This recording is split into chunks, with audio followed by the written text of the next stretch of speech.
우리들에게 주시는 하나님의 말씀은 에스라 4장 1절에서 10절까지 말씀입니다.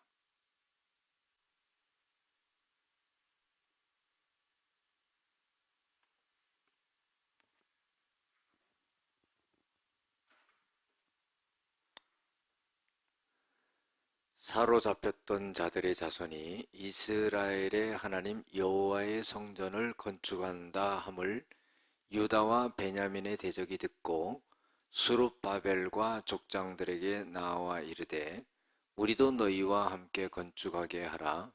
우리도 너희같이 너희 하나님을 찾노라. 아수르 왕의 에살핫돈이 우리를 이리로 오게 한 날부터 우리가 하나님께 제사를 드리노라 하니 수룹바벨과 예수아와 기타 이스라엘 족장들이 이르되 우리 하나님의 성전을 건축하는데 너희는 우리와 상관이 없느니라. 바사왕 고레스가 우리에게 명령하신 대로 우리가 이스라엘의 하나님 여호와를 위하여 홀로 건축하리라 하였더니 이로부터 그 땅 백성이 유다 백성의 손을 약하게 하여 그 건축을 방해하되 바사왕 고레스의 시대부터 바사왕 다리오가 즉위할 때까지 관리들에게 뇌물을 주어 그 계획을 막았으며 또 아하수에로가 즉위할 때에 그들이 글을 올려 유다와 예루살렘 주민을 고발하니라. 아닥 사스다 때에 비슬람과 미드르닷과 다부엘과 그의 동료들이 바사왕 아닥 사스다에게 글을 올렸으니 그 글은 아람 문자와 아람 방언으로 써서 진술하였더라. 방백 르훔과 서기관 심세가 아닥 사스다 왕에게 올려 예루살렘 백성을 고발한 그 글에 방백 르훔과 서기관 심세와 그의 동료 디나 사람과 아바삿 사람과 다블렛 사람과 아바세 사람과 아렉 사람과 바벨론 사람과 수산 사람과 대해 사람과 엘렘 사람과 그 밖에 백성 곧 존귀한 오스납발이 사마리아 성과 유브라데 강 건너편 다른 땅에 옮겨 둔 자들과 함께 고발한다 하였더라. 아멘.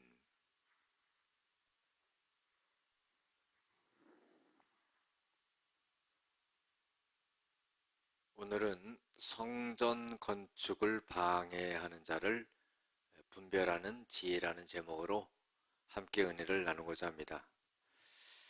사로잡혔던 자들이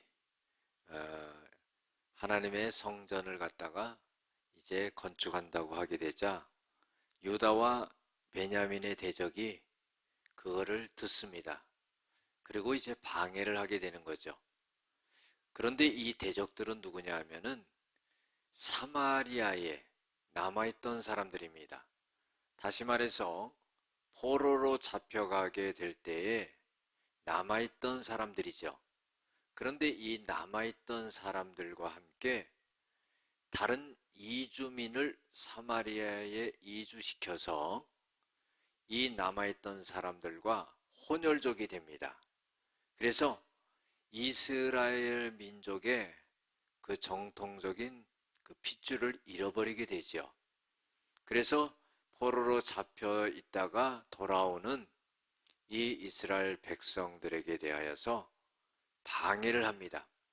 방해를 하게 되는 이유는 뭐냐면은 자기네들의 이권이 많이 뺏기게 되는 그런 일이 일어날 것 같으니까 그것을 방해하게 됩니다. 그때에 수룹바벨과 족장들이 나와서 말합니다. 우리도 너희와 함께 건축하게 하라 그래요. 우리도 너희와 같이 너희 하나님을 찾는데 아수르 왕 에살핫돈이 우리를 이리로 오게 한 날부터 우리가 하나님께 제사를 드리고 그렇게 왔다 그러는 거예요. 그런데 수룹바벨과 예수아가 기타 장로들이 이렇게 말합니다. 우리가 하나님의 성전을 건축하는데 너희는 우리와 상관이 없느니라 그래요. 자, 여기 남아있던 사람들이 함께 건축을 하자 하니까 힘을 보탤 것 같죠. 그러면은 건축하는 데 수월할 거 아닙니까? 그런데 그 건축을 같이 하자는 것을 거절합니다. 왜냐하면은 방해할 것이 분명하기 때문이죠. 그래서 너희는 우리가 건축하는데 상관이 없다 이렇게 말합니다. 바사왕 고레스가 우리에게 명령한 대로 우리가 이스라엘 하나님 여호와를 위하여 홀로 건축을 할 것이다 하는 겁니다. 여러분들 이거는 혼합주의를 막기 위한 그런 신앙적인 결단이라고 볼 수가 있습니다. 왜냐하면 하나님의 성전을 건축한다는 것은 정말로 하나님이 뜻하시는 그런 신앙을 갖고 있어야 되는데 혼혈족이 되고 이방 사람들을 접하고 이방신을 접했던 자들이 하나님의 성전을 건축한다 하면은 나중에 하나님의 성전이 이방신전이 될 수가 있습니다. 혼탁해집니다. 그래서 아예 처음서부터 그들을 배제시키는 겁니다. 그러니까 이 사람들이 이제 성전 건축을 본격적으로 방해하게 되죠. 4절부터 보면 이로부터 그 땅 백성이 유다 백성의 손을 약하게 하여 성전 건축을 방해하되 바사왕 고레스의 시대부터 바사왕 다리오가 즉위할 때까지 관리들에게 뇌물을 주어 계획을 막았으며 그래요.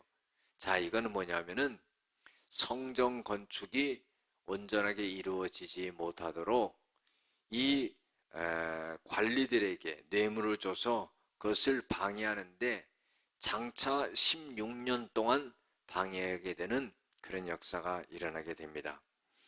그리고 아하수에로가 즉위할 때 그들이 글을 올려서 유다와 예루살렘 사람들을 고발합니다.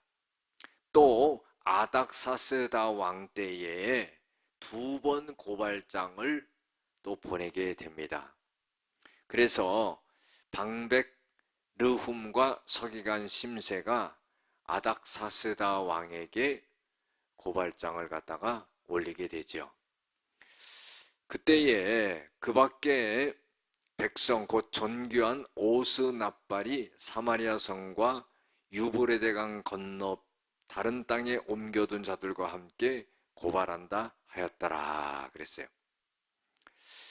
왜 고발장을 올려서 성전과 성벽을 갖다가 건축하는 것을 방해하려고 합니까? 그것은 뭐냐면은 이제 포로에서 돌아온 이스라엘 백성들이 강성해지게 된다면은 기존 사마리아에 남아있던 자기들이 여러 가지 이권을 뺏기기 때문이다 이렇게 생각했기 때문입니다. 그래서 바사 왕에게 계속적으로 고발장을 보내가지고 성전 건축을 갖다가 지체하게 만드는 그런 악한 일을 하게 되었다 하는 거예요. 우리가 생각해 보면은요, 하나님의 성전을 건축한다는 것은 오로지 하나님만 바라보고 하나님께 영광을 돌리고 그런 목적에서 하나님께 예배드리기 위해서 그런 목적에서 성전 건축을 해야 되는데 이 사마리아에 남아있던 사람들은 자기네들의 이권이 뺏길까봐 성전 건축을 같이 하자 이런 제안도 하고 또 자기네들을 배제시키니까 방해하는 그런 일을 서슴지 않고 했다 이런 겁니다. 우리가 신앙생활 할 때도 마찬가지예요. 이것이 하나님의 목적에 맞고 하나님께 영광이 된다 하면은 모든 것을 포기하고 거기에 따를 수 있는 그런 사람들이 되어야 된다 하는 겁니다. 우리가 믿음 생활 하더라도요, 뭔가 도움이 되는 사람이 있고 항상 방해가 되는 사람이 있어요. 우리가 하나님 앞에 쓰임받는 사람이 돼야지 방해를 하거나 시험거리가 되거나 그래서는 안 된다는 겁니다. 기도하시겠습니다. 성전 건축 방해자를 분별하는 지혜를 주셨던 것처럼 우리들도 하나님의 일을 하는 데에 분별하는 지혜를 주시고 믿음을 주시고 은혜를 주시옵소서. 예수님의 이름으로 기도드렸습니다. 아멘.